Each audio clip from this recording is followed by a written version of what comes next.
Hello, I'm Eli David, and I would like to talk to you about Tyrion, my dog. Not Lannister, but Tyrion, the King Charles Cavalier. Now, every morning when I wake up, this is how he comes and greets me, and I easily recognize him. And I also recognize him easily when he is cold and he hides under the blanket, or when he cuddles with his toys and is barely visible. Still, you can easily see him. Now, imagine a world in which you're given an image of a dog, you recognize the dog, and then a few pixels are modified, and none of you are capable of seeing that this is a dog. Sounds ridiculous, right? Welcome to the world of cybersecurity. There are more than 1 million new malware created every single day. Now, they're not really new.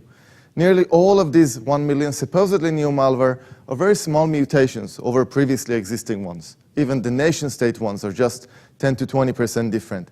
Yet current existing solutions have great difficulty detecting them, and the kind of damage they are doing is tremendous. Just recently, this is from the earnings calls of Maersk, the largest shipping company in the world. In the last week of the quarter, we were hit by a cyber attack. Our Q3 results will be impacted. We expect the cyber attack will impact results negatively by $200 to $300 million. And this was not a cyber attack targeting them, just a random ransomware that maybe targeted at least a few of you in the audience. It targeted them also, and this is the kind of damage.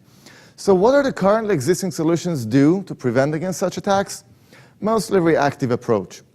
We wait for the attack to happen, then manual analysis of features to develop better signatures or heuristics, and by the time that attack is prevented, the developers of the malware just mutate their code and they have a new malware. A cat and mouse game in which the attackers always have the upper hand. The most sophisticated solutions today use machine learning, traditional machine learning. But the big problem there is feature extraction. In traditional machine learning, of course, we cannot feed the raw data, in our case, raw binary values of executable file or PDF or Office. We cannot feed them directly into machine learning modules, so you have to do feature extraction. So what are the features, the important API calls, the registry keys, etc. But this is problematic. By converting the rich raw data into small vector of features, we are essentially throwing away most of the data that we have. And secondly, these are kind of linear features, obvious patterns. You do not really grasp the rich nonlinearities in the data. So the answer should be using end-to-end deep learning. It is the only method that's capable of directly operating on raw data, on images in pixel values, and in this case on raw bytes.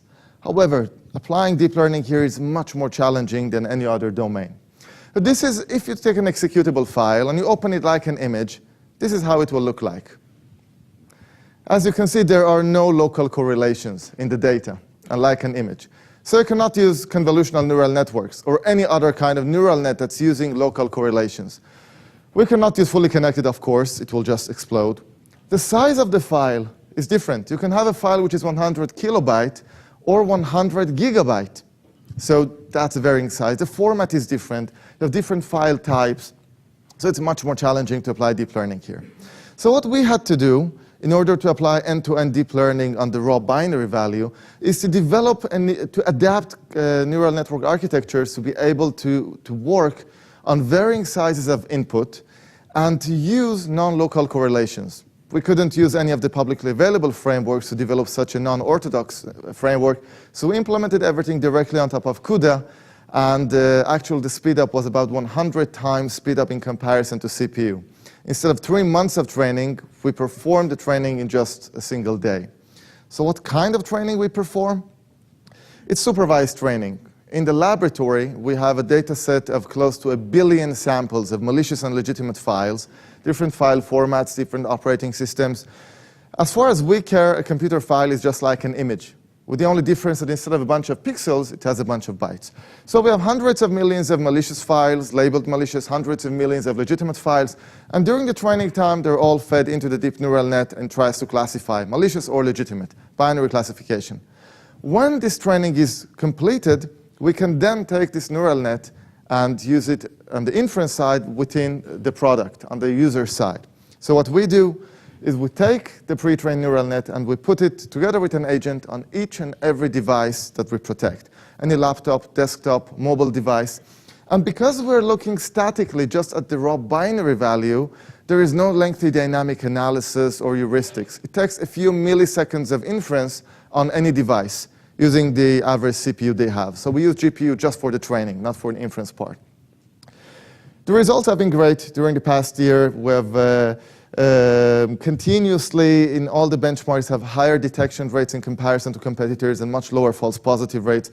So not only the detection rate is higher than the competitors, if you don't update our solution and don't update all the other solutions, you will see that our detection rate will very gradually drop, while the detection rate of other solutions will just literally fall off the cliff. You can imagine if you don't update the signatures of your antivirus solution for 1 week, it's redundant. It cannot detect anything new. Due to this, we provide brain updates once every 3 to 4 months on average. No need to do very frequent training and update. One of the questions that our customers always ask us is, well, so we test your brain, it is very good, you have much higher detection rate, but why does it say that this file is malicious? We want some kind of explanation. And we cannot provide that explanation. Neural network is just a black box. So we figured out that, well, we can use another neural network to try to do malware classification after the first module decides that it's malicious. But now we have more time. The first neural net statically decided if something is malicious or legitimate. If it was malicious, it prevented it, removed it, or quarantined it. So now we have all the time in the world to do the malware classification. We can run it in the dynamic sandbox, the malicious file. And we have a report of that. It will look something like this. It's a text file of all the logs of what the file does, what system calls, what parameters, etc. Here again, using traditional approaches, we should spend lots of time, a year or two, and deciding what are the main features here, which functions, which parameters, etc. But we're all deep learning believers. We don't believe in feature engineering, so we said, the hell with it. We just take the raw text as if it was written by Shakespeare, and we'll take the 50,000 most common words there, delimited by space, whatever they are, and let's just feed them into a deep neural network. So the training was 50,000 most common words. Using that, we convert each log file into a binary bit string of size 50,000, a deep neural network of 10 layers, and the softmax output with 7 different categories. And surprisingly, it worked really, really well. More than 99% classification accuracy, to the extent that very quickly put it within our product, and this is a screenshot from our product. When something is detected and prevented, we just take the softmax layer of the neural net and we put it nicely over the top, ransomware 97% confidence, dropper 3% confidence, and this is very helpful for our customers. But one more thing we thought about, can we use such methodologies to do the most challenging things in cybersecurity? The most challenging things by far are detecting and attributing nation-state malware. Now, these are not the kind of a lonely teenager in a basement writing something. These are teams of tens or hundreds of people writing the most sophisticated code, and this is cyber warfare. And it's very difficult to detect them, and usually there is a big blame game. China blames Russia, etc. The reason for this difficulty is that you have multiple cyber units per nation. They use the most advanced evasive methods. You have small training data sets, which should be problematic for us. And worst of all, they use intentional attribution manipulation. We have seen many kind of Chinese malware that they intentionally put Russian strings within the code, so that during the forensics, the Russians would be accused of writing that. So it's really challenging. So we took a data set of files that are well analyzed, and it's commonly agreed within cybersecurity community that which country stood behind them. Unfortunately, we have only 2 countries which are very prolific, fortunately for our training, unfortunately for the world. These are China and Russia, and we managed to create a data set of 1,600 files attributed to Russia and China. The results of all our work were published recently in International Conference on Artificial Neural Networks, but the approach is very similar to what we've done in malware classification. We take these files, we make sure these are different families from different time periods, so all the data and the test data are from a period in the future of the training data set. We trained in a similar fashion, and the results were 94.6% accuracy in distinguishing between Russia and China. Now we're trying to expand this work and obtain additional samples for other nation-states so that we could accurately attribute other countries' malwares as well. So 3 years ago, when we founded the company, our assumption was that just the same way end-to-end deep learning is used for revolutionize vision, speech, and text, we can use end-to-end deep learning to revolutionize cybersecurity. It was much more challenging than we originally assumed, but the results have vindicated the assumption. Today we use in production deep learning for malware detection and prevention, for malware classification, and for authorship attribution.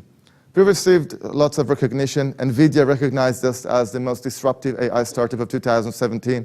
As we speak in Davos, in World Economic Forum, we present there, we're selected as Technology Pioneer of 2017, and a long list of other awards.